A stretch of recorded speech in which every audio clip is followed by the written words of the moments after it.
much loyalty is there in Formula One? Drivers flip between teams in search of the best car, and the same can be said of engineers. Everyone wants to win, and they will stop at virtually nothing in order to achieve their aim. Just occasionally, you get a gem. Someone who wants to win as much as anyone else, but who demonstrates a fierce loyalty to his band of brothers in one team. And such a man is my guest this week. Welcome to Beyond the Grid with me, Tom Clarkson. Alain Permane has worked in the same team for more than 30 years. He joined what was Benetton in the late 80s when they were based at Whitney in the UK. And he's enjoyed an uninterrupted run with them ever since, as they moved to Enstone, morphed into Renault, then into Lotus, and finally back to Renault. He's worked with great drivers like Nelson Piquet, Michael Schumacher, and Fernando Alonso, and a charismatic team boss in Flavio Briatore. He's experienced the highest of highs, winning world titles, and the lowest of lows, such as Crashgate, the controversial 2008 Singapore Grand Prix, yet he's remained loyal throughout. Alain started out as a Sparky and worked his way through the ranks to become a race engineer, then chief engineer, through to his current position of sporting director. In short, he's been there, done it, and got the t-shirt. And best of all, he's got some great stories to tell about his experiences, be they about Schumacher, Alonso, Fisichella, and the rest. I hope you enjoy our conversation. Alain, it's great to have you on the show. Now, you've been at Enstone for more than 30 years. How many people in the team have served longer than you? Do you know the number? I think there is a couple. There's definitely one guy, one of the fabricators is still there, and I remember him being there when I first started. It's not quite Enstone, 30 years. I did a few years at Whitney first. Before we even got to Enstone, we were on a little industrial estate in Whitney, Benetton Formula. What was it like back then? Great.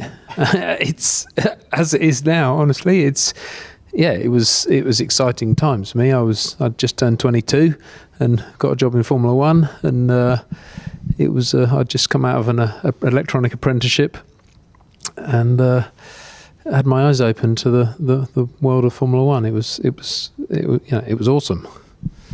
So Whitney was at a much smaller base? Yeah, I think when I started there were about 80 people there, and Whitney had been expanding. They had 3 or 4 or 5 little industrial units and were sort of taking over this industrial estate piece by piece, if you like, before they then expanded down to a site in Godalming with John Barnard thing, and then back to Whitney with another design office in another part of Whitney, and then eventually the site in Enstone.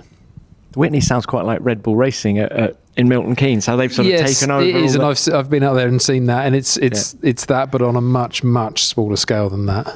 Now, Alain, which F1 do you prefer? Do you prefer it now with big teams, lots of racing, or back then with smaller teams, fewer races, and lots of testing? That's a really tricky one. Testing was really hard. As a race engineer in the mid to late 90s, that was tough. That was really tough because we used to race and test.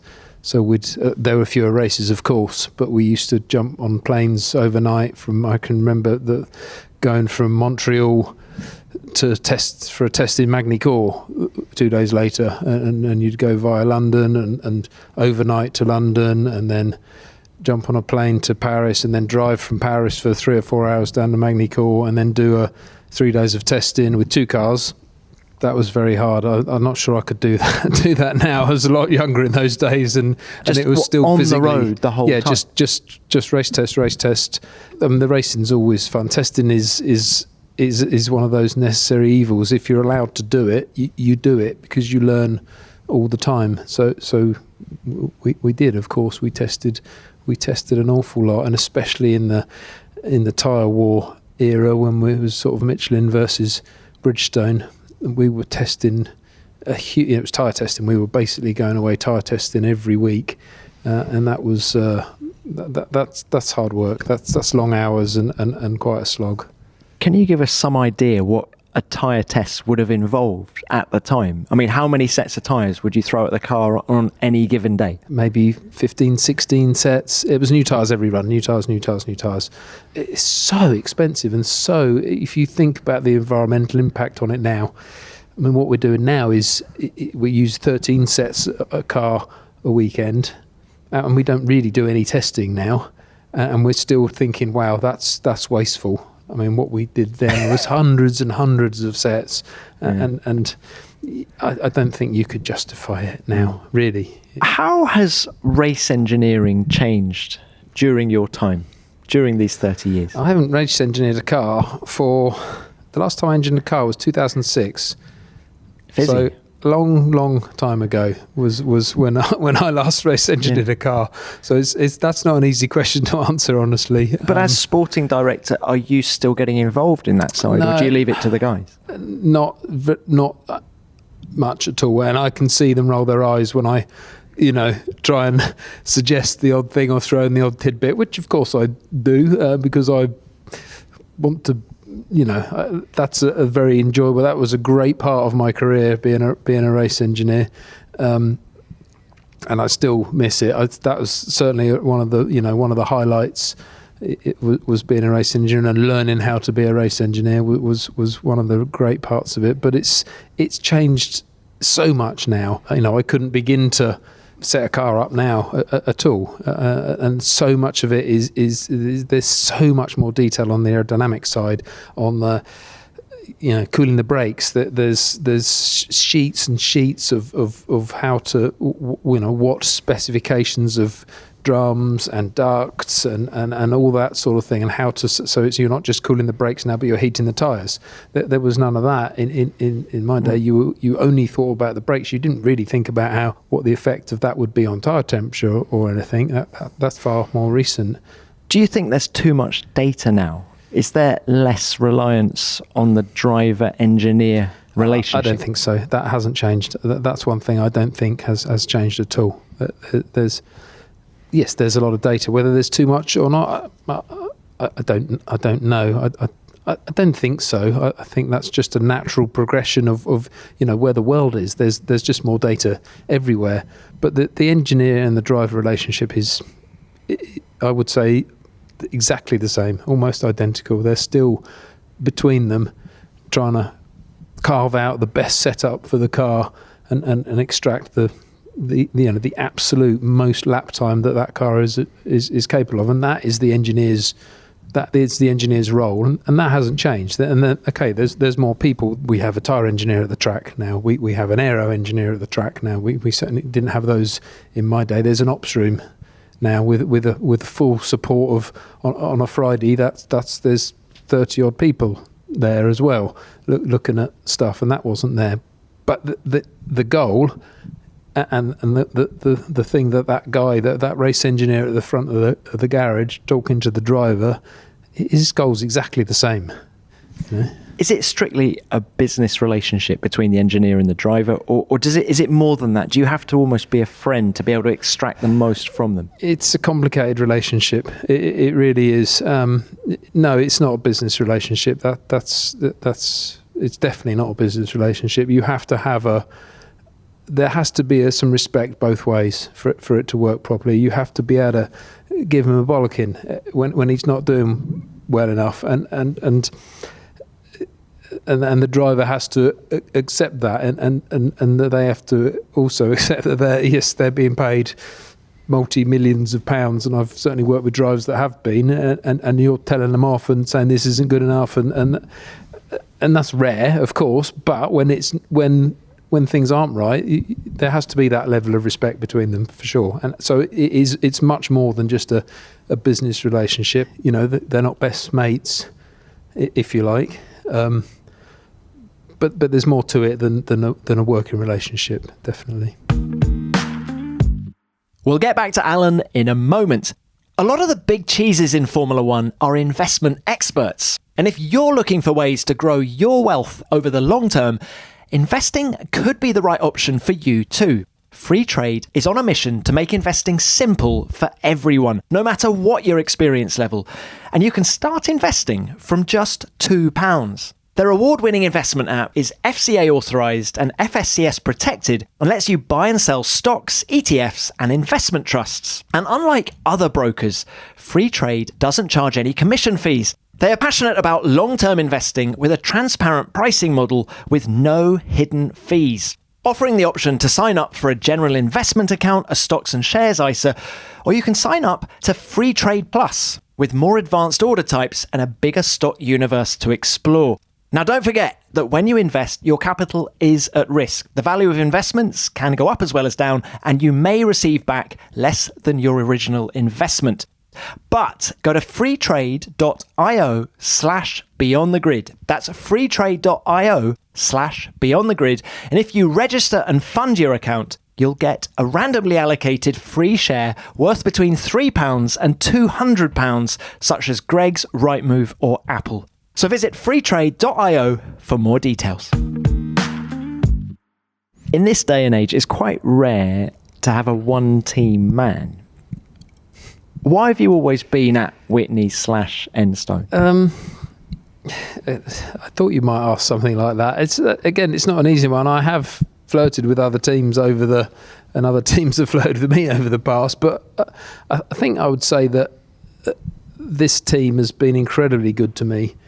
You know, I started off as a electronics, or Sparky as they would be called now. And you've just climbed the greasy pole? Yeah. I think that's fair to say. The team has been good to me. As I say, I started there and moved on to like a junior engineer, and then became a race engineer. And for those steps, I really owe an awful lot to Pat Simmons.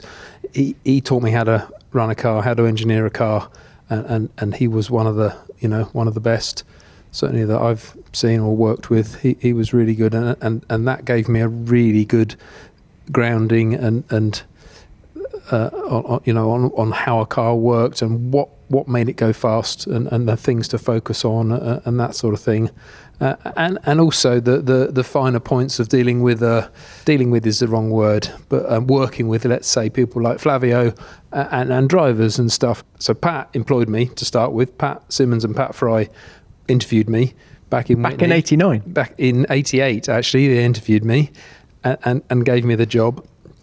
And then Pat helped me to be, although Ross was technical director at the time, it was Pat that was, I'm sure, behind it all.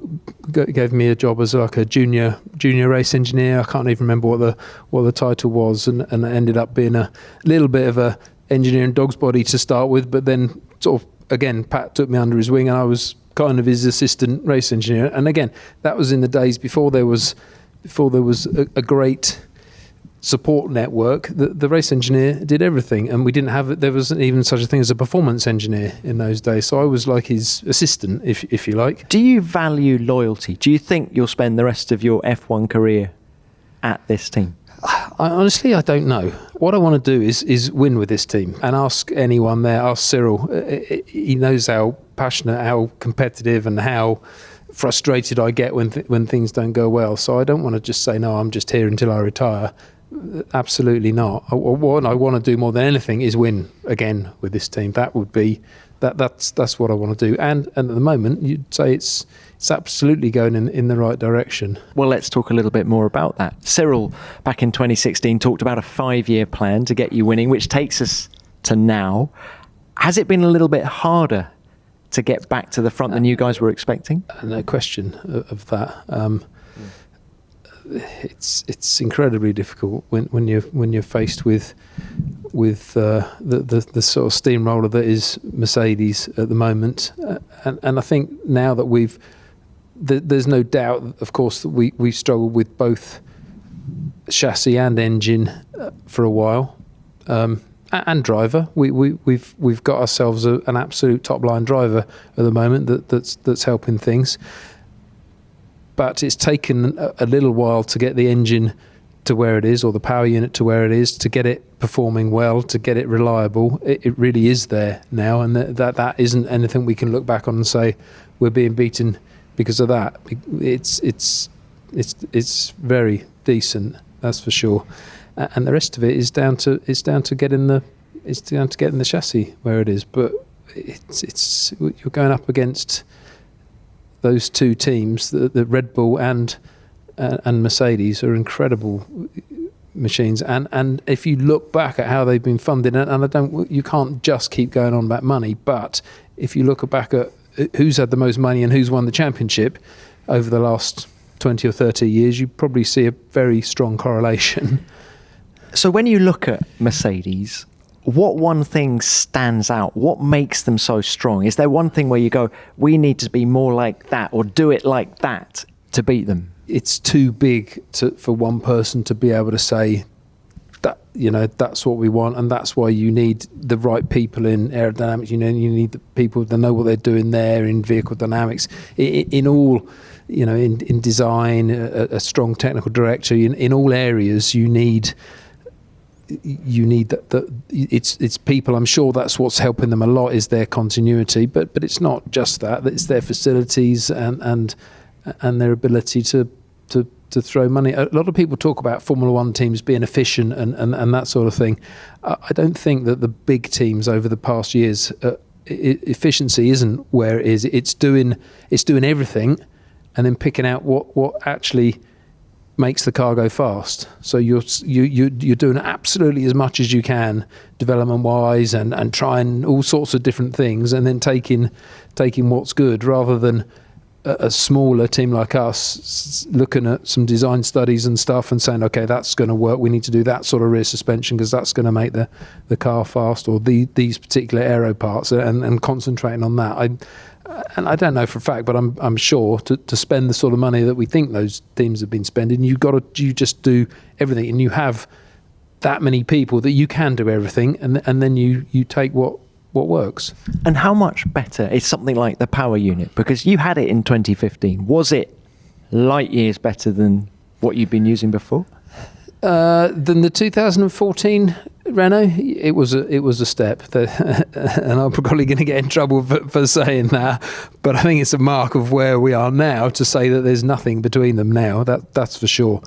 But it's clear that they'd started a lot earlier, and it was far more sorted. That it was definitely a step in terms of performance and reliability. Now, clearly you're a super competitive person. That's coming across. But you're also one of the senior members at the team now. And what makes you proudest when you look around Enstone? What I'm proud of now is that the race team is the team I've, let's say, built here, and the people I have at the track, and the loyalty I have from those guys. And you asked before, did I value loyalty? And I'd say yes, but that has to be, to a point, it has to be tempered with the commitment and work ability and drive and that sort of thing. You can't just, it's not the sort of industry where you can have people just hanging around because they've been here for a long time, and I absolutely put myself in that category as well. One thing that I'm very conscious of is not becoming a dinosaur, and that's one reason I don't get, stick my nose into race engineering things, even though I have done that, and after I was a race engineer, I was chief race engineer, so I've done and managed that group of people, but you have to stay relevant, and that's another thing to do with loyalty is making sure that you're still contributing and you're still adding value. But your original question about what makes me proud, I think lots of things in Enstone make me proud, and lots of seeing lots of people there still working hard that I've known for a long time is proud. But the race team is that's what comes directly under me, and they're the guys, especially in a year like this year where it's been pretty brutal in terms of travelling, starting off with, I don't know what we did, 9 races in 11 weeks or something like that.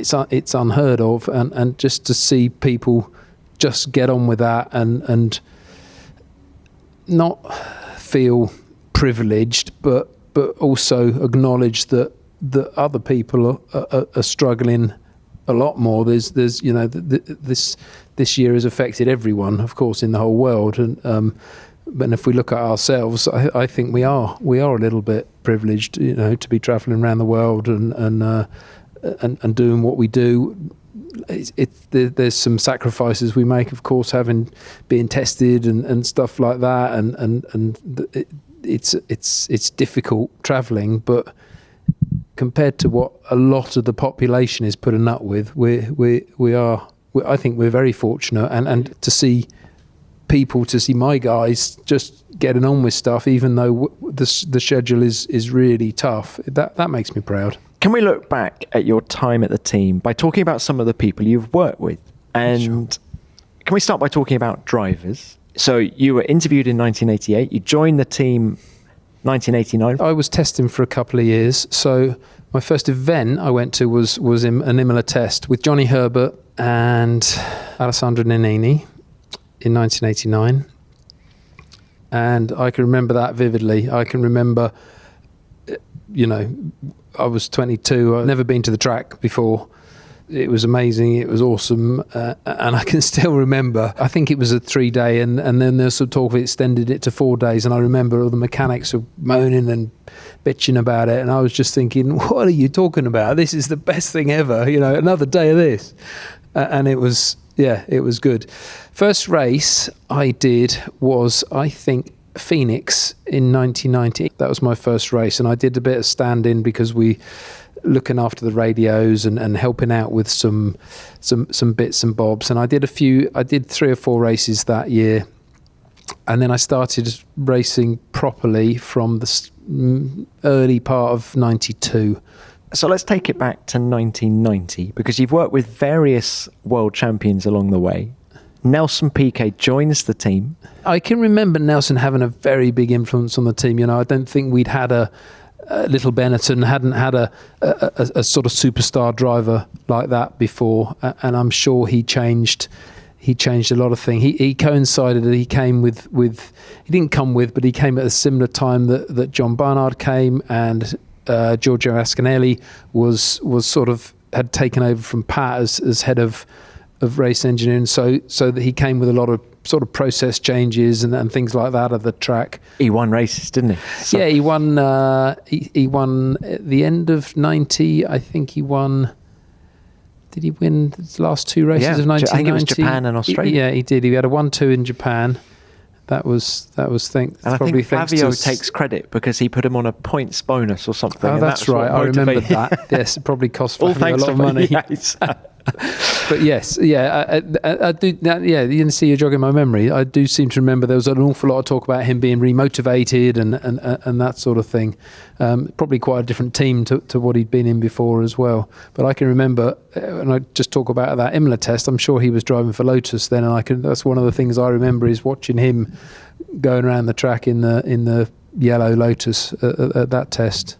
Yeah. Such an iconic helmet colour scheme, wasn't it? Absolutely. Well, one of the things Nelson had to deal with was the arrival of Michael Schumacher in 1991. So the stories go, he found it tough. Here's a guy who was the same age as you, Michael Schumacher-ish, and he comes in. Did you have a rapport with him? Was he good with the guys? Yeah. Michael was very early on one of those all-round guys, and when I started racing properly, I was working on his car, and he was very good to all of us then, and he used to do a little bonus system for everybody. Not a huge amount, but everyone, if he did well, we all got paid a little bit just extra. On his car. Yeah, exactly that. Just on his car, he looked after everyone. But if you talk to people at the time who were involved in the other side of things, in the PR and the press and the marketing side of things, that they all speak very fondly of him, that he was just a super professional. And I'm sure a lot of these guys find it a real pain to do that sort of stuff. And Michael just was brilliant apparently at that. So he was all round good. He won 19 races for Benetton. What was his best race? Spain 94, when he was stuck in 1 gear. Yeah, he was stuck in 5th gear. That was quite impressive. One real strong memory of Michael is Silverstone, beginning of 94, shaking down the 94 car. and he got out of the car, and Rory was there, Rory Byrne, who was the chief designer at the time, and he got out and he just said, this car is amazing, and he just said, this is going to win. It was brilliant, and it was incredible. It was he couldn't stop enthusing about the car, and we were probably at a wet, I guess it was February at Silverstone. It's never going to be good conditions, and I can see it in my mind's eye now, him getting out of the car and just beaming and just saying, wow, this car is incredible. And in those days, the development rate wasn't anything like it is now. So you started the season with a car like that, and you knew you were going to do well. It was very similar to the 2005 car. Was exactly a similar thing. And I was engineering Fisichella at the time, and I can remember Giancarlo saying, I don't want to stop driving this.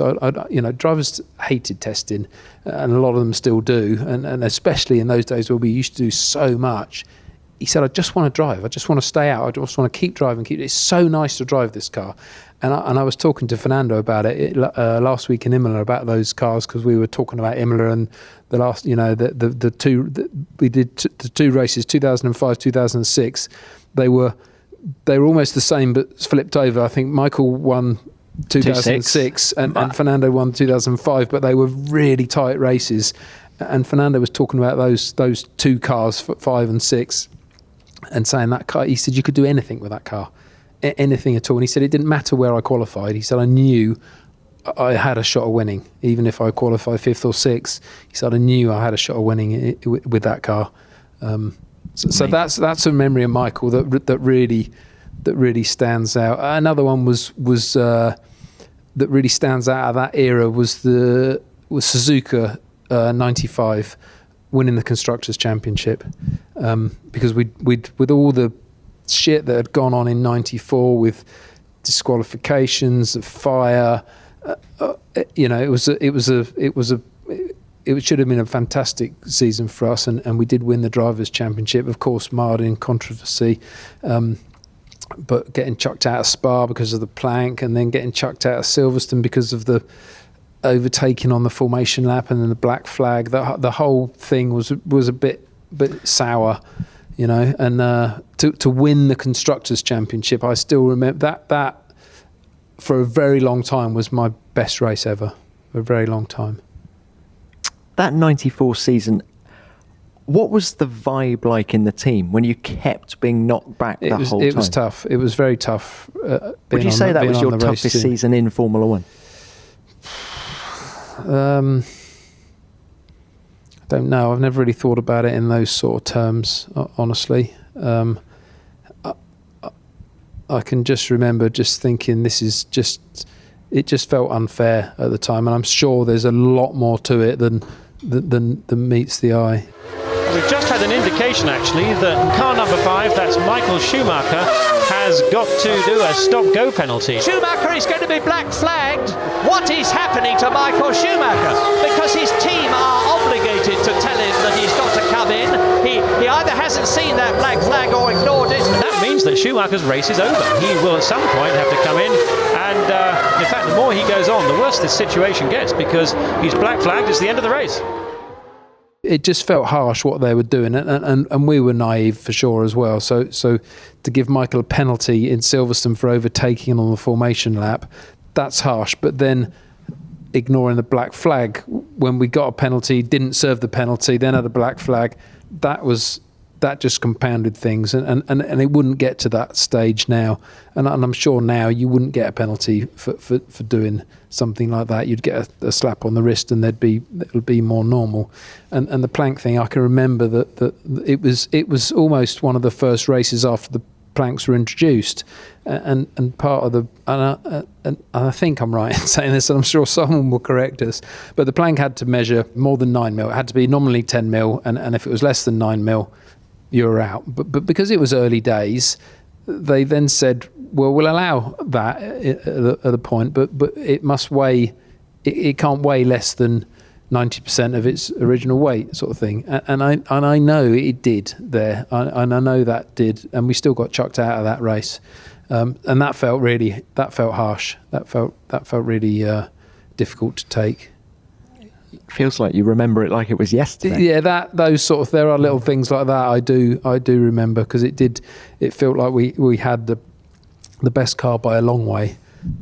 After the tragedies at Imola that year, did the intensity drop in any way inside Benetton? No, not at all. Absolutely not at all.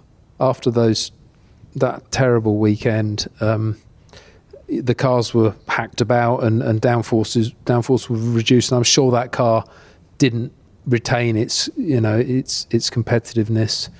Let's not forget that Senna couldn't beat Michael. He beat us to pole every weekend, but we beat him in those first 3 races. I think it was 3. Those first 3 that year, Michael beat him in the race. And that showed how strong the car was, that Ayrton couldn't beat him. He spun in Interlagos, didn't he?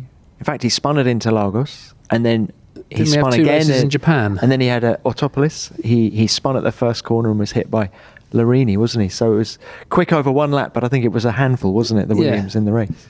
I think that just showed how good that car was, and I think there was just a feeling that we were being, and that's probably just from my level. I was a Sparky. I was on the shop floor. I was a guy working on a car, and we didn't know sure there was bigger picture stuff going on, but it just felt we were being hammered all the time. Which was the best season, 94 or 95, just purely from how the team was functioning, how Schumacher was driving? I mean, you've talked about the Constructors' Championship, right? 95 definitely, and we changed from the Ford to the Renault engine, and that was like a massive eye opener to us as well. The V10, how many horsepower you'd been missing the year before? Not just that, but the organisation. No disrespect to Ford or Cosworth, but going from that V8 engine to the V10 Renault was.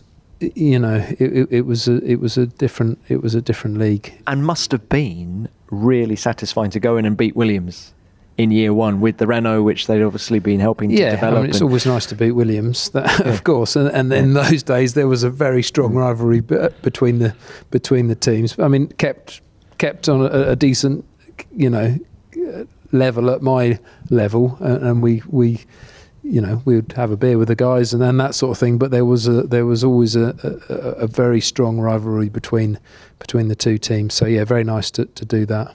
Now, Alan, there's 3 other drivers I just wanted to mention. One was Jenson Button, who did 2001, 2002 with the team. Had a great first season with Williams, and then I think it was a difficult car. Is that fair to say? In 2001. Oh yeah, it was a really tough car. And Jenson really tough. Jenson admits that he still had a lot to learn when he drove for you guys then. But what impression did he leave on you? I didn't work with Jenson. I was engineering Fisichella. He honestly, when he came, he looked, I wouldn't say out of his depth, but it had obviously come easy to him driving in his junior formulas, and he was very successful and quick. And I suspect even. So did he drive the first year at Williams and then come to us? And I suspect even that was easy. And then he came to us and it was tough. And I just don't think he was prepared for it. And I don't think he was used to dealing with someone like Frank. And then he's got to deal with someone like Flavio as well, who could be really tough on drivers. Really give them a hard time and make them know that they had to earn their money from him. And I don't think he was prepared for that in any way, Jenson, and I think that was from what I can remember at the time. I can remember that being looked like it was a shock to him. But 2002 was a much better car, right? Jenson had 2 4th places that year and nearly finished on the podium in Malaysia. You've got a far better memory than I have. I remember those first years of the 2001, 2002, and 2003 being all being quite tricky. The cars being, yes, they improved, and 2001 was by far the toughest year, certainly on with the chassis engine combination. We were absolutely nowhere. We were qualifying right at the back. In fact, I was engineering Giancarlo, and he made a very rash statement at the start of the year. He'd always said that if we win a race, he'd buy a Rolex for everyone on the car. And in 2001, the car was so bad, and we were qualifying on the back, and I think Jensen was qualifying on the back row, and it was like our badge of honour that we wouldn't qualify on the back row. Anyway, we badgered him and said, "Listen, we're not going to. It's impossible to win with this car. What about? Why don't you say if we get a podium, you buy us a Rolex?" Which he agreed to, and of course in Spa he put it on the podium, and bless him, he did. He bought everyone on the car a Rolex, and wow, there's still some people there today, and who of course still have them and still wear them every day and still fondly think about it, and that was quite a gesture. What a him. Great story. Yeah, it was a surprise. Very cool. Yeah, it was to get that car on the podium. We needed several things to go our way in that weekend in Spa, but that was a tough car. Don't go anywhere, because I've got an offer that you don't want to miss. If you're keen to avoid those long lines at the supermarket but still want to create delicious meals from scratch with minimum fuss and maximum taste, let HelloFresh do the heavy lifting for you.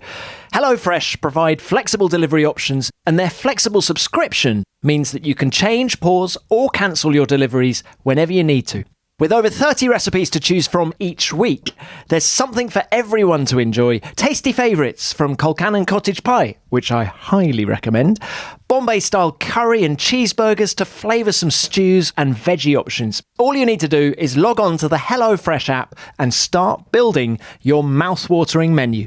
All meals come with step-by-step recipe cards and pre-portioned ingredients, so there's no last-minute dash to the shops. It's all there for you. And if you pick one of their rapid recipes, you can have dinner on the table in 20 minutes, which means more time relaxing for you, especially if you can get someone else to do the washing up. There is still that.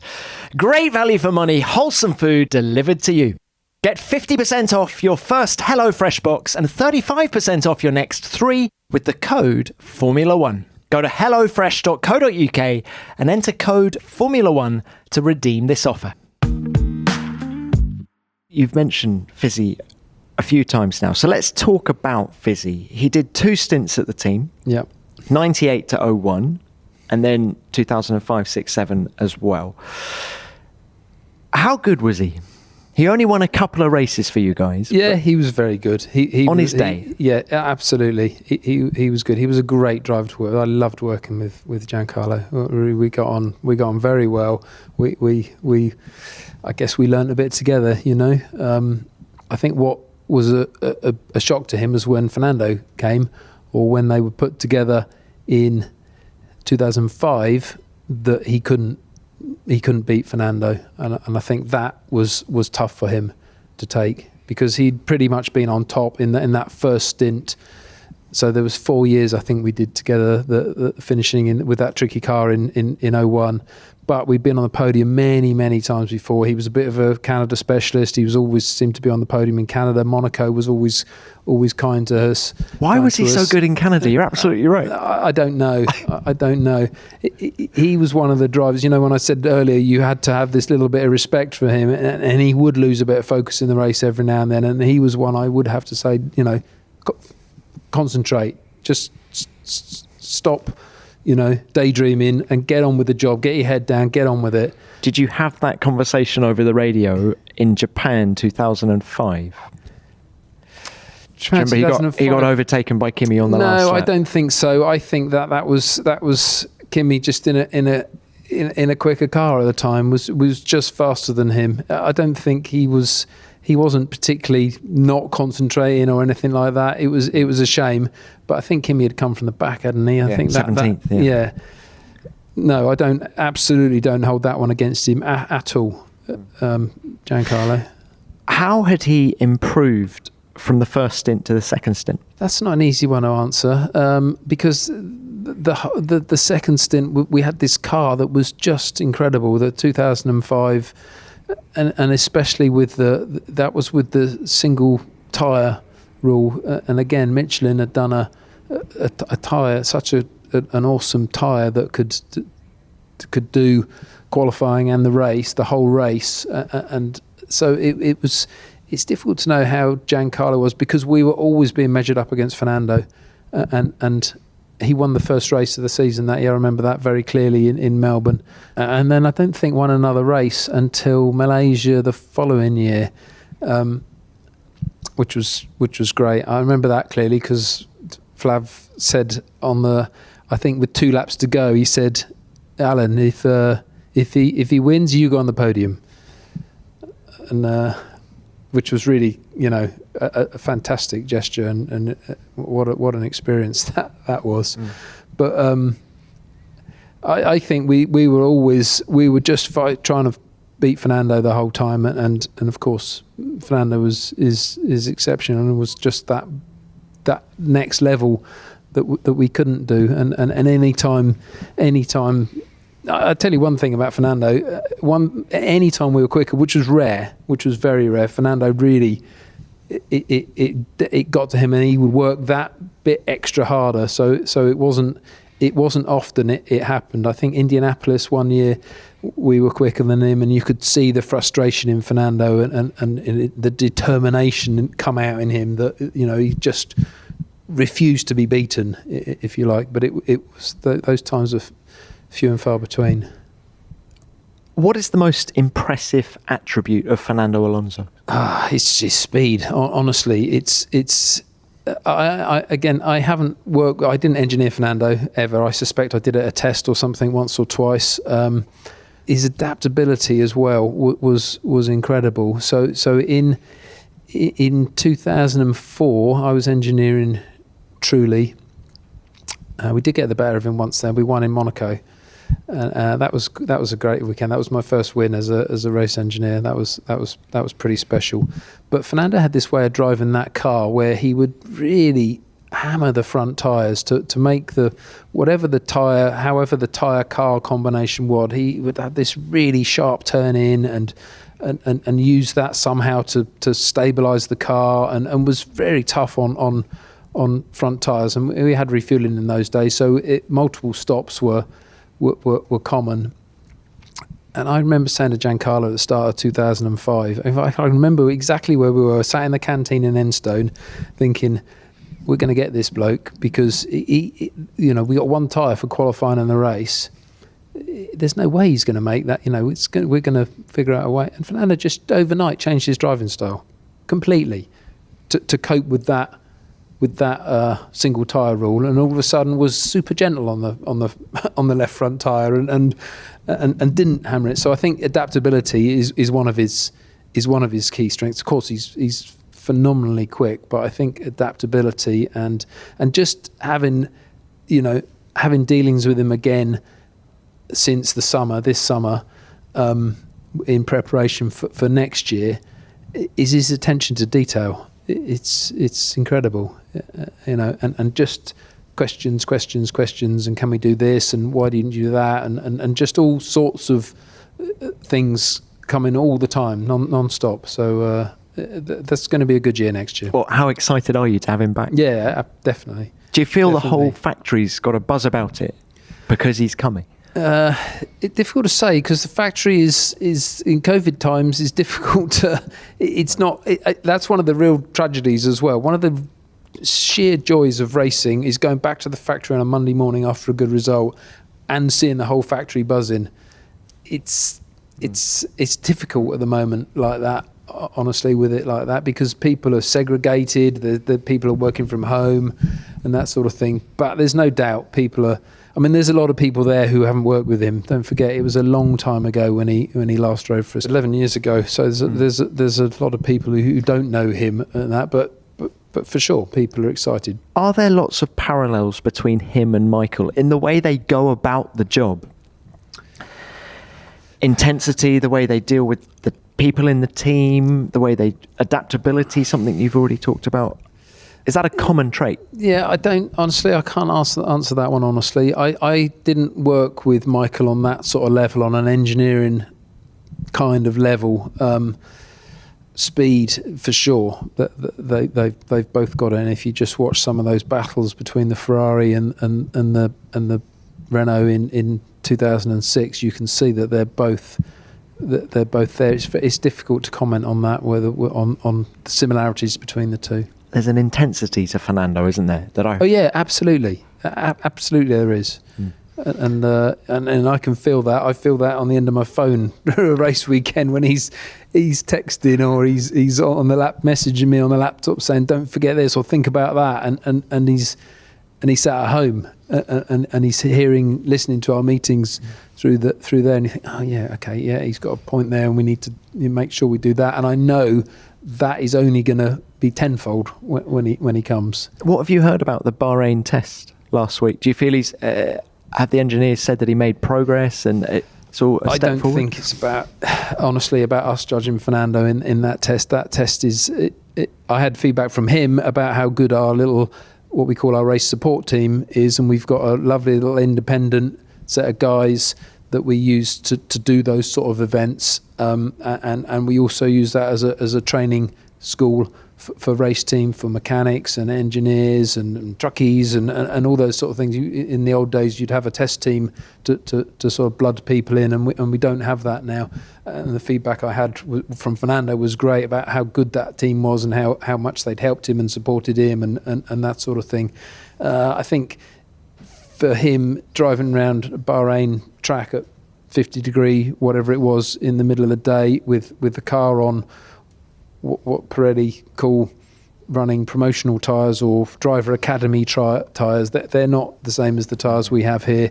I think it was far more for him to just get that last bit of physical stuff there, and he also said to me he wanted to do it because he wants to, we've only got 3 days testing at the start of next season. He wants to go to the first race, not even have to think where a single button is on the steering wheel. He wants to be able to go to those instinctively and stuff like that. So that's what those days were about for him, and doing stuff that you can't easily do, safety car practices and stopping on the scales in qualifying and silly things like that, so that he doesn't have to think about that, and he can just think about the performance side of things. That's what that day was about. And you replicate all of those different scenarios. Yeah, we do as much as we can, absolutely much as we can. Now, Alan, Kimi Raikkonen, because there's that wonderful quote that we are going to play out on this pod. Kimi, get out of the way. Around the outside goes Grosjean, and he forces him wide as Kimi Raikkonen. Yeah, and Grosjean having to go off the track there as well, and now allowing Raikkonen to take the place back. That was really stupid from Kimi. Surely, what's the point? His teammates catching him at 1.5 seconds a lap. It's now delayed them both. They've had contact.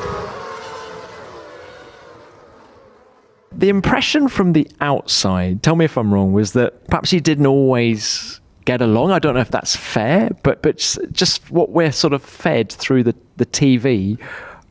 How did you get on with Kimi? How was the relationship? Before that incident, I got on absolutely fine with Kimi. I got on very well with him.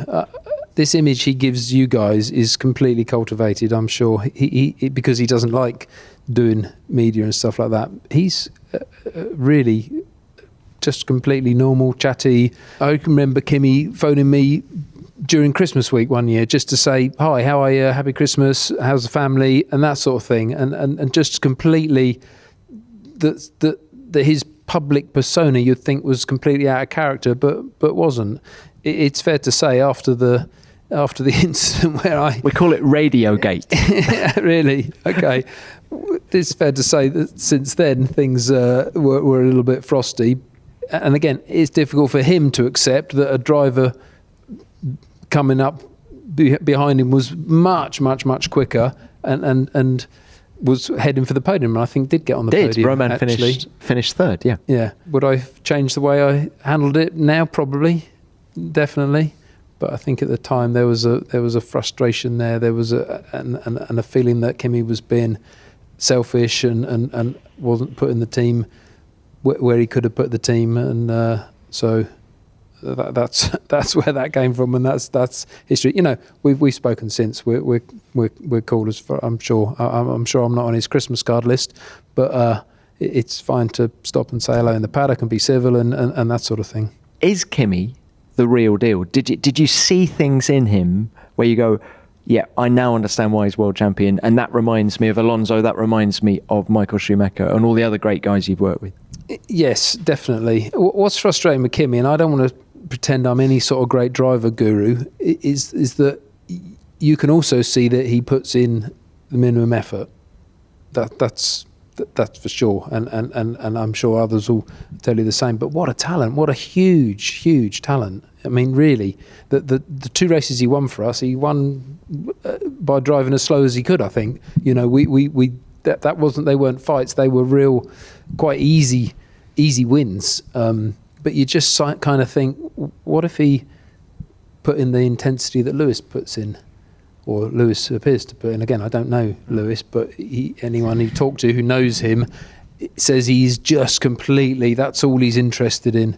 And that definitely wasn't the case with Kimi. And that's and maybe he can do it no other way. And I got that isn't, and that's not me wanting to be negative about him. That's how he deals. But there's a little bit of a, what if he, how many world championships could he have won? Does it also make you think, what if, about that 2013 season?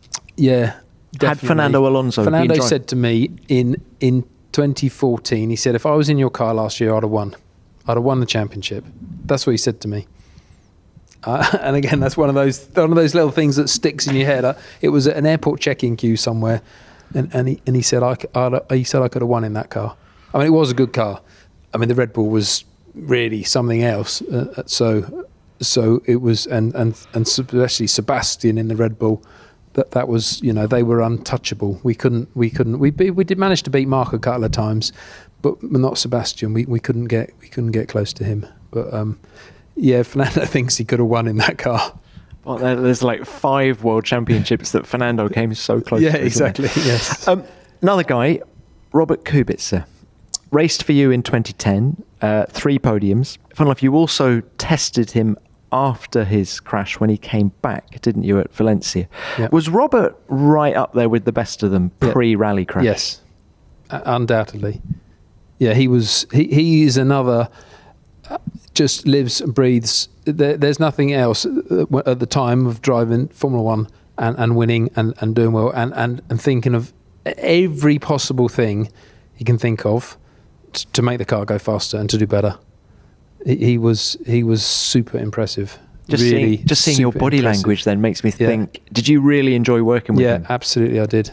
I remember a lap in, and it was a tragic race because the flipping wheel fell off on the first lap or something. We hadn't tightened the wheel up properly on the grid, but he qualified in Japan one year, and I think he qualified second or something like that in that car.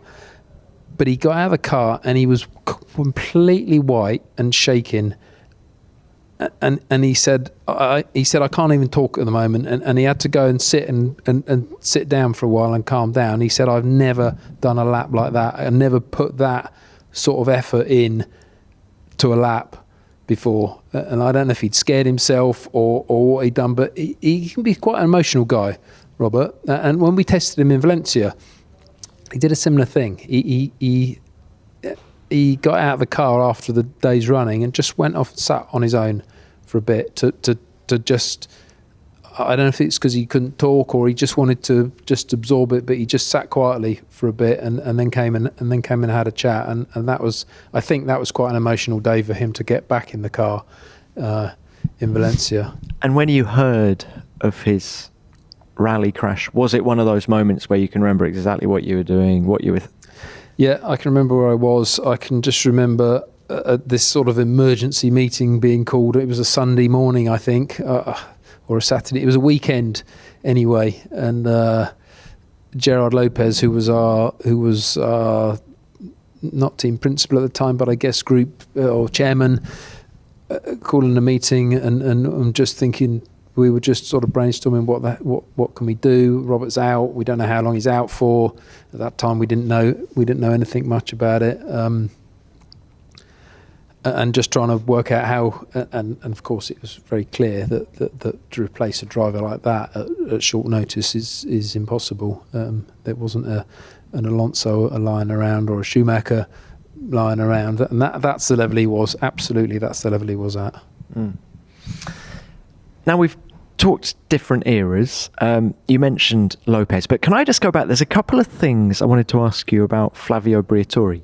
A charismatic person, a more charismatic person is hard to find, really, in the history of Formula One. What was his attitude towards the engineering department when he first joined at roughly the same time as you? Yeah, he did. He was. Yeah, who was there first? I think he was. Just. I'm not 100% sure, because Peter Collins was team principal when I started. When I was race engineering, Flavio's attitude was really good. He'd praise you when it was going well. He'd balk you when it wasn't going well, and you knew where you stood with him. He was again, he's a guy that gets a bit of bad press. I've got nothing bad to say about Flav at all, honestly. He was a decent guy to work for, and if he trusted people as well. He trusted his people. He clearly trusted Pat very well, and I like to think he trusted me in doing what I'm doing. And if you said something to him, he would accept that. And of course, if you didn't perform or things went badly, he would sit you down and tell you that as well. But he would also, when things went well, he would also sit you down and tell you what a good job you were doing as well. Put you on the podium. Put you on the podium, exactly. You know, he was. I'll give you an example of Flav.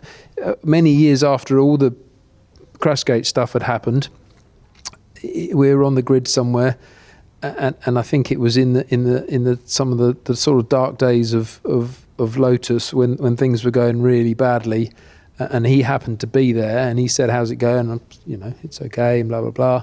And there was a lot of talk about the team folding up and that sort of thing, and he said, "If you need a job, give me a call. I'll give you a job." That was Flavio. He had I know he's got his loyal, trusted people and people that still work for him now that worked for the team, and I'm not saying I'm one of those, but he's a good guy. He spent a lot of time bad-mouthing technology and all the sort of expensive stuff that he claims the fans don't care about.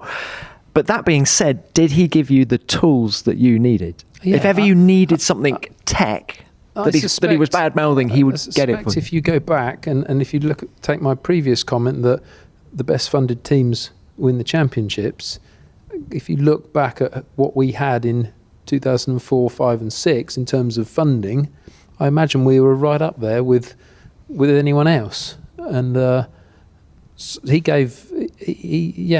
made sure we had what we needed to go racing. And was he a passionate racer? Oh, yeah, absolutely. It hurt when you lost, and he revelled in the success. Yeah. Can you compare? I mean, I appreciate the Schumacher era was early in your career, but can you compare 1994-95 and that sort of winning streak then with 2005-2006? 2005 and 6 felt like racing. They felt like we were in a dogfight. We were absolutely fighting McLaren one year, fighting Ferrari the next year, and it was just about flat out racing and flat out development. It didn't feel like there was any politics or anything like that. We were just trying to go as fast as we could and not, make sure the thing didn't stop. That was, I think that felt more pure, honestly. How different was the vibe, certainly technically, when you had in the 90s Ross, Brawn, Rory Byrne, Pat, to the 2000s when you had Bob Bell, James Allison, Pat? Different vibe or similar people? Did they go approach the business in a similar way? Bob and Ross are not dissimilar. I'm glad you mentioned Bob, because I talked a little bit about Pat. Bob is another one who has been a real guiding light through my career, I would say. And Bob is always there, always has been there to as a sounding board or just to talk to, or he would come and in his own way give a little bit of advice and things like this. Bob has been, I had lunch with him last week. We snuck in a pre-lockdown lunch, and he's been a huge influence on my career. I do remember that after all the horrors of 2009 and the whole Crashgate stuff, that Bob absolutely stepped up and really took over the team. There was two of them. There was Bob, and there was a guy on the French side called Jean-François Cobet, who was a marketing guy, and I remember being incredibly impressed when again, when all that happened and we kind of lost our way and lost our leadership and everything, and Bob and Jean-Francois both stepped up massively, and I remember thinking, wow, I'd never expected that, and you saw some real leadership from these people in real times of trouble. Well, how much did Crashgate hurt the team and hurt you personally? Yeah, it was dark days. It was awful. Honestly, it was tough. It was tough going racing, going back to Singapore in 2009 with all the cameras on us. Our title sponsor pulled out. I can remember, Bob was there as a team principal, if you like, but then there was me, and I was sort of chief race engineer at the time, I think, and that was it. That was the race team, if you like. And Steve was still there. Steve Nielsen, of course, was running the sort of mechanics side of things. But on the technical side, suddenly Pat was gone. There was this massive hole, and I was sort of there trying to fill that in. And the long term, it's I don't want to say it's been good for me, because that's the wrong way to put it, but it gave me an opportunity to try and step in Pat's shoes, if you like, to follow in his footsteps. I don't want to say to fill his, to take over from him, because I wouldn't pretend to be able to do that. But forced you to step up. It absolutely forced me to step up. It really did. But yeah, that was not pleasant. Those races then. Now on Beyond the Grid, we love speaking to some of the sport's biggest names about the greatest moments in Formula One history. But new stories are being written every race weekend, and you can follow every twist and turn of the season with F1's Paddock Pass podcast. F1 Paddock Pass is the place to hear the drivers when they're full of adrenaline just minutes after they've climbed from their cars. Episodes are free to listen to and come out exclusively on Spotify 3 times every race week, and you don't need a premium account to listen to them. On Thursdays, Will Buxton previews the weekend's action, getting all the drivers' views on F1's hottest topics. After qualifying on Saturday, the drivers relive the fight to be fastest. We talk to the star performers up and down the grid, the pole sitter, and look ahead to the race itself. Then on Sunday, minutes after crossing the finish line, the race winner celebrates with F1 Paddock Pass. You'll hear from them all, the surprise podium finishers, the point scorers, the happy and the heartbroken after every Grand Prix. It's your race weekend audio guide. Listen to F1 Paddock Pass for free, no need for a premium account, on Thursdays, Saturdays and Sundays every race week, only on Spotify. And follow F1 Paddock Pass for the fastest way to get every episode. I don't want this to be the unpleasant bit of the podcast, but then when we go to the Genie, I never know, is that how you pronounce them? The Genie? Genie. Anyway, when we go to that period, 2012 to 15, yeah. Crashgate aside, was that the toughest period for you? Yes and no. A lot of people will very quickly criticise I'd say the leadership or the team at that stage. I've got immense time and respect for those guys, for Gerard Lopez, Eric Lux, the 2 guys that ran Genie, or still do run Genie. Because without them, we wouldn't be here now. We wouldn't be here today. That team would have stopped. We'd have turned the lights out in Enstone, I'm sure. And they came in with a dream to go racing, and funded us and kept us going.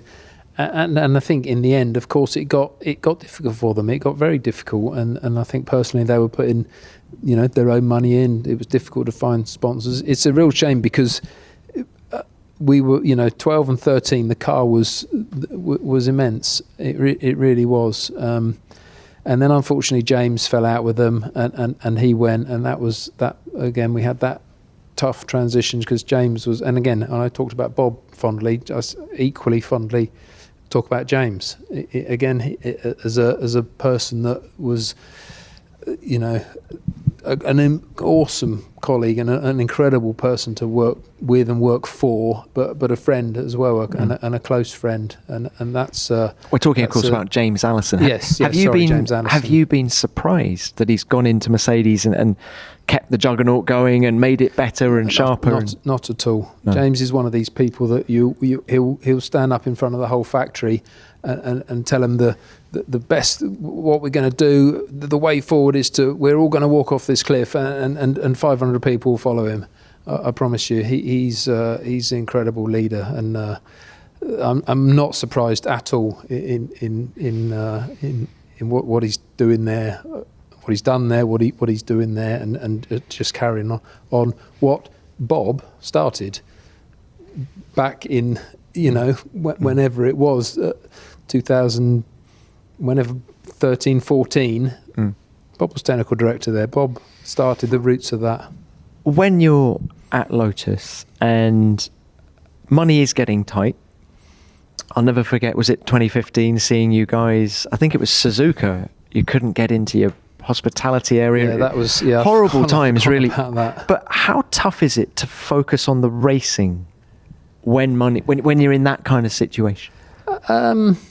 It's not that bad, honestly. You go racing with what you got. We did that whole season I remember on 3 gearboxes.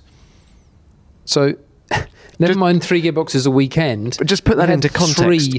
What would Mercedes have been? How many would they have used? 8 or 9, right. and rebuilding them constantly. We didn't have those sort of luxuries at all, and it was tough. We couldn't pay the circuits up front to have offices and stuff. So we built offices in the garages. So in Suzuka we had no offices.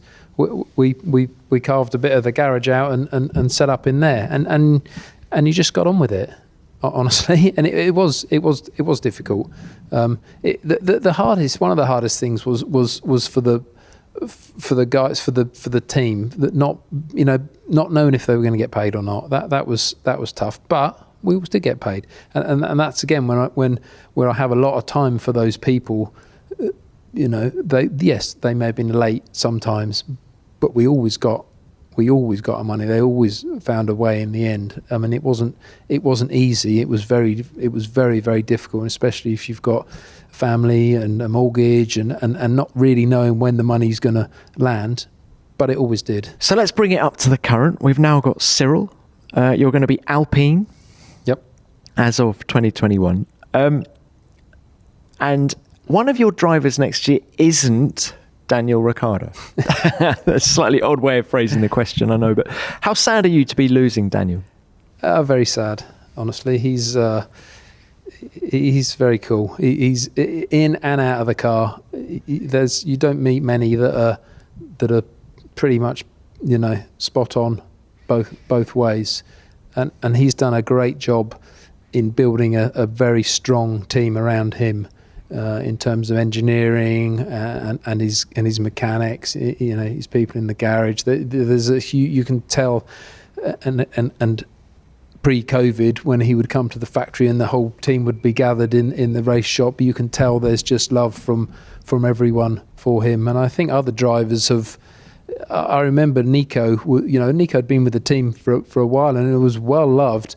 And Daniel coming along and just hanging out in the garage with people, and I sure Nico thought, well, what's this guy, why is he doing that, or what's this guy doing? And not that it was essential to do, but he did it because he enjoyed that sort of thing, and that builds a strong team, just hanging out with his guys and chatting and that sort of thing. And is the real deal when it counts as well inside the car? Yeah, clearly he's on a there's not many of them on the current grid, and I I'm only speaking from what I see, the same as everyone else sees. Okay, I see a little bit more of Daniel, but there's him, there's Lewis, there's Charles, and there's Max, and I don't think that those 4 are a different level. I don't want to. It's no disrespect to Esteban, but he's just that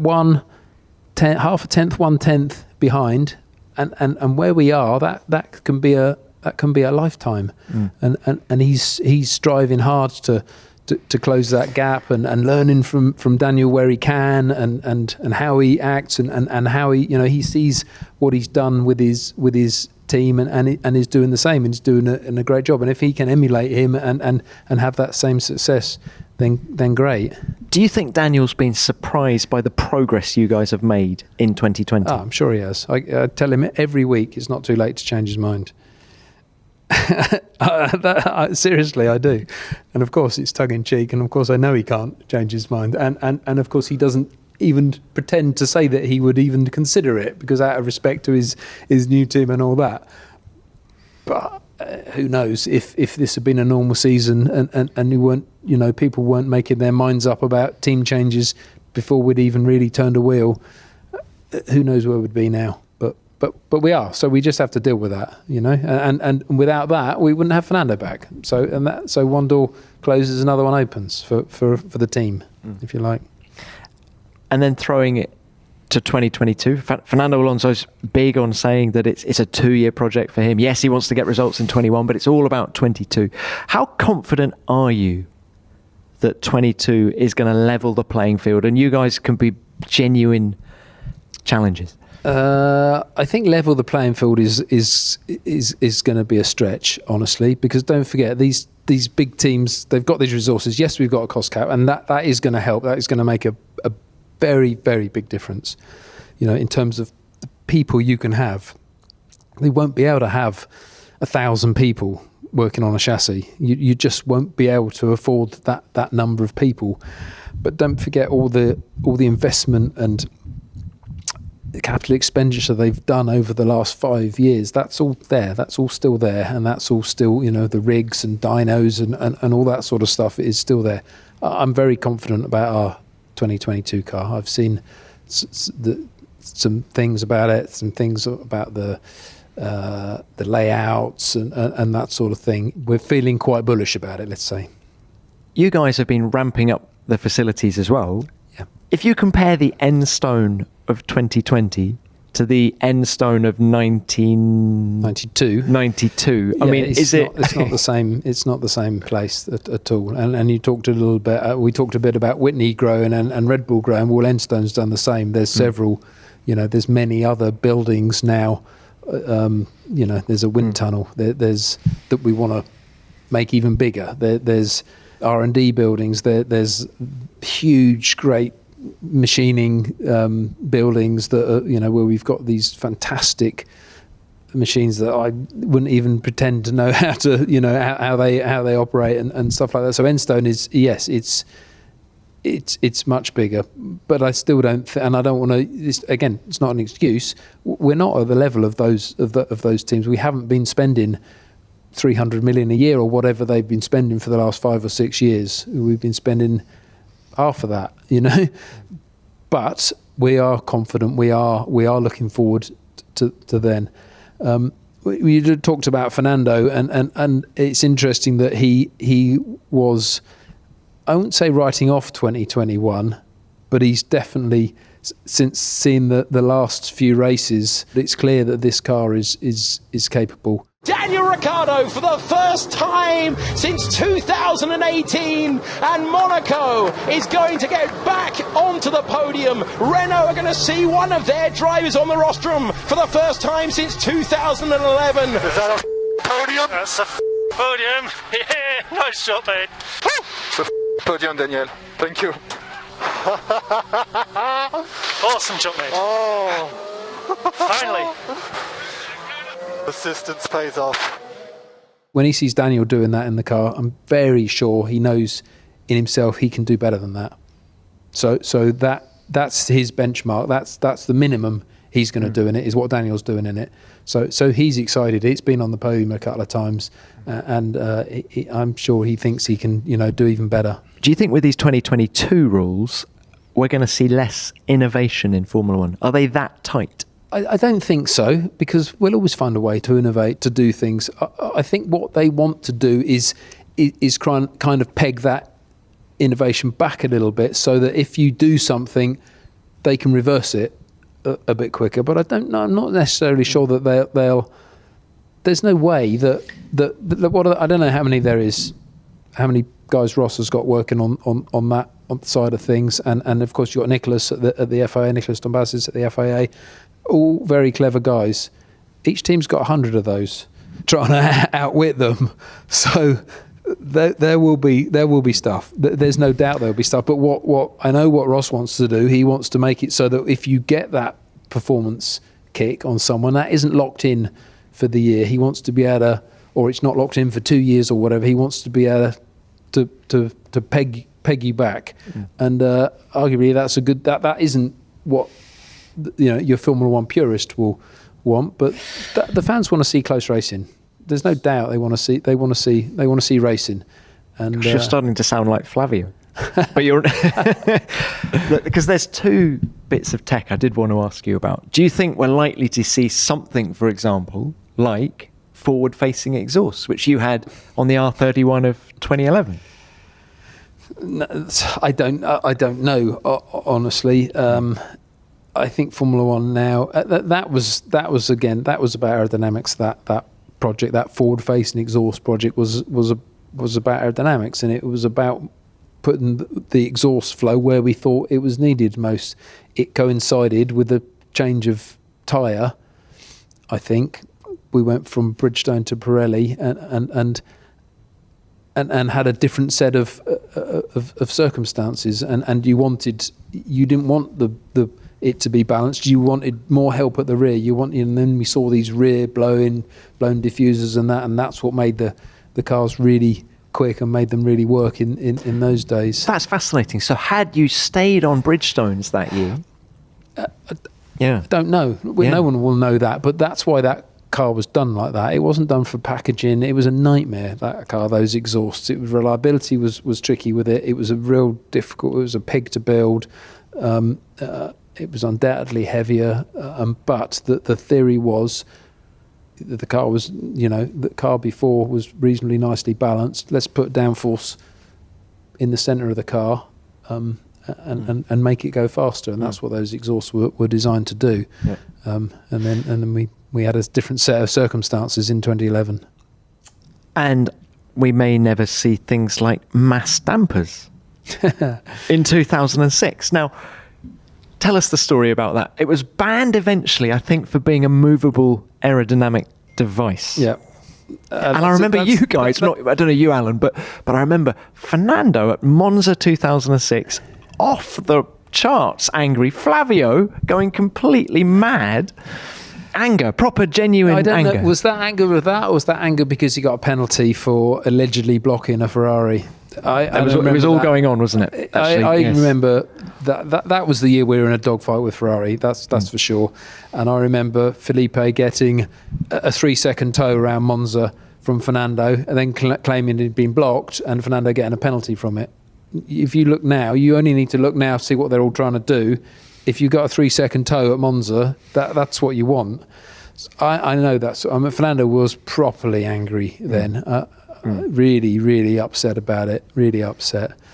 But the mass damper, I remember we were testing at Silverstone, and when we ran it and turned, because we could run it locked and then unlock it, and Fernando said, "The car's like a Rolls Royce now." That was his. He said it drives like a Rolls Royce. I remember it very clearly, him saying that. So what were you trying to achieve with it, just for people who don't understand, which I'm one? I mean, the things I've read, it was all about pitch sensitivity and trying to keep the nose low. It was calming the suspension down and the movements, and that made the ride of the car fantastic, and that made him able to. He said he could just throw it at the curbs, and the car, when it landed, it would settle immediately. That's one of the things with curb riding. It's not hitting the curb so much. It's actually when you land off the curb, and then you've got to get the power on, and that's where we do a lot of work trying to, nowadays to try and make the cars work properly. I remember him saying you could just do what you wanted, and of course that's Fernando with his off the cuff remarks, but it was clearly a very big advantage. Can you remember how much? Lap of Silverstone? Probably something like 0.3 or something like that. Yeah. A big chunk of lap time to find. God, Alan, I feel like we could talk all day. You have experienced so much in Formula One, but we can't go on all day. We're talking in Turkey, and you've got things like a race to go and do. Yeah, sure. But Alan, just to sum up, a couple of questions. Best car you've worked on in your career? 2005 car. 7 poles, 8 wins. Really? Oh. Fernando's first championship. That was 94 car was also very good, but that as I said before, that season's a bit tarnished. But 2005 car was absolutely superb. Best driver you've worked with? Oh, you've worked with. I know you say you didn't work that closely with Fernando, but I'd say I was chief engineer when Robert was driving. If I can count that, he was good. My favourite driver is Jean Lacey that I've worked with, honestly. And this is going to sound like a bit of emotional nonsense, but he was the first driver I worked with in '97. Yeah, I engineered him in '97, and we had this relationship. When I've said before, we need to have this sort of healthy respect. We were started off fighting and all that sort of thing. And I think, and by the end of the year,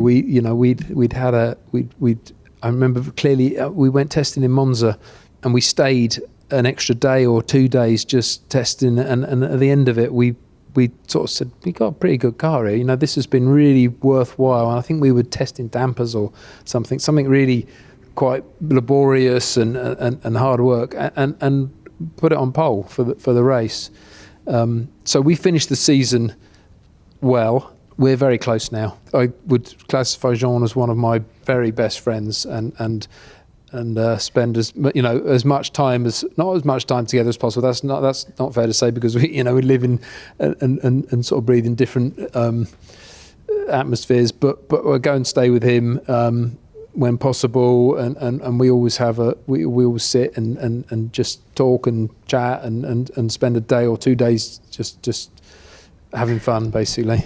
Why do you think we're going off again? Sorry if you have to go, but why didn't Jean have more success in Formula One? He got only the 1 win for Ferrari in '95. Yeah, I remember when he came in with Tyrrell. I mean, I can't remember there being so much excitement about a new driver for many years, and never quite happened. No, and it's probably wrong place at the wrong time kind of thing. He should have won a race in our car, in certainly at least one. 96, I think, in Monaco, he was leading, the suspension failed. But what a super talent. He's one of these guys who some drivers will, I talked about Michael giving a bit of cash out, and I'm sure other drivers do that. Jean gave his time for people, and that was rare. What he did at the end of that, I think 96 or 97 season, he flew the whole team to his hometown in Avignon, when we had a weekend, like a boys' weekend sort of thing of drinking wine, drinking and eating, and they put us up in a hotel, and just we went karting, and we went to restaurants, and we just and he was with us the whole time. That you won't find that now, I'm very sure, because people are too busy, and people have got other stuff to do, and the season's longer, and there's more races, and people don't get that much downtime, and people also now recognise the sort of the recovery, what recovery does for you, and you need to get away from it, and that. But that's going on a bender with the boys isn't the way to recover. Exactly, and that was Jean. That still is Jean. He called me last week and was just, this is COVID, and we haven't seen each other for ages, and it's terrible. And then I go and hang out down there with Jonathan Wheatley from Red Bull. So the three of us we have a couple of weekends a year where we sort of let loose in Avignon at Jean's place, which is great fun. And he's the one driver that I have a huge amount of time for these days. Fantastic. And final question from me is your happiest period in Formula One?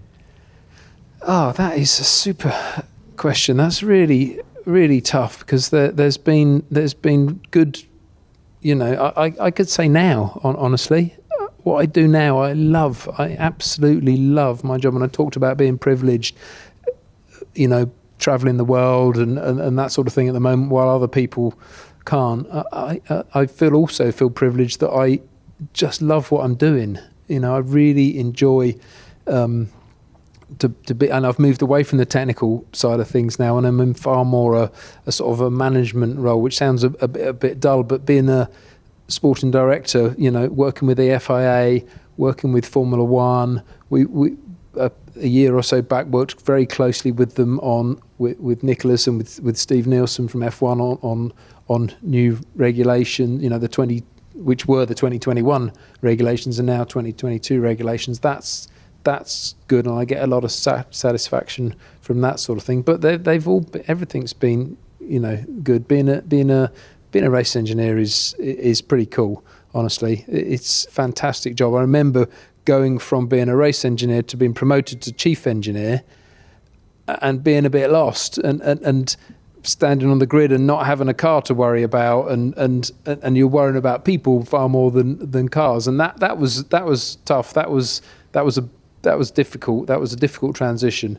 Going from let's say a Sparky to being a race engineer was great, and it really fit with me, and I really loved running a car. But what I'm doing now is I really enjoy.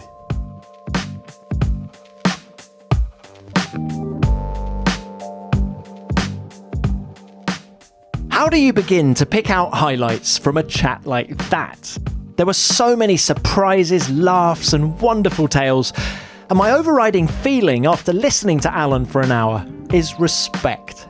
His fierce loyalty to Enstone is admirable, and his will to win shines through in everything he says. When he was a race engineer, his no-nonsense approach must have had a few drivers looking at the floor after they'd messed up. Equally, you sense he's formed incredible bonds with the drivers he's worked with, and none more than Jean Alesi, who's one of the most genuine people ever to sit in a Formula One car, and you shouldn't be surprised that these two are great mates. Many thanks for your time, Alan. It was great to catch up, and let's hope we see Renault back at the very front of the grid before too long. And before we go, let's have our weekly scroll through the virtual mailbag to see what you've been saying about the show. And you loved hearing from Jochen Mass last week. A lot of you commenting on his powerful descriptions of Zolder and Paul Ricard in 1982. Spaz Genef got in touch to say this: I really like the Beyond the Grid podcast, but I really love the interviews with drivers from the sport's early years. This week's episode made my blood freeze in 4 brief minutes as Jochen Mass told us about the crash with Gilles Villeneuve. Yes, Spaz, Jochen was so descriptive in his account of what happened. Unbelievable, really, and I was just staring at him while he recounted the story. Toby Davis said, I thought your chat with Jochen was fantastic. He's so eloquent and knowledgeable. Keep up the great work and enjoy. Well, thank you, Toby. And few drivers in history have been better at describing their experiences in a racing car than Jochen Mass. He's an absolute gem. And finally, let's hear from Anthony Turner, who says it's very interesting, Jochen's comment about Michael going to Ferrari over Williams. When you're in the best car, no one will say you're the best driver. Instantly made me think of Lewis Hamilton and Mercedes. Well, added to this point, Anthony, I loved hearing Jochen's description of driving Alain Prost's 1993 title-winning Williams. He made it sound so easy, but it's worth remembering that even in the best car, it's not. Well, that's all we've got time for this week, and as ever, I'd love to persuade you to rate and review our show, and please keep your comments coming. While I don't have time to read them all out, I do read them all. And remember, I'm at Tom Clarkson F1 on Twitter, or you can use the hashtag F1 Beyond the Grid. Many thanks for listening. As ever, Beyond the Grid is produced by F1 in association with Audio Boom. Until next time, keep it flat out.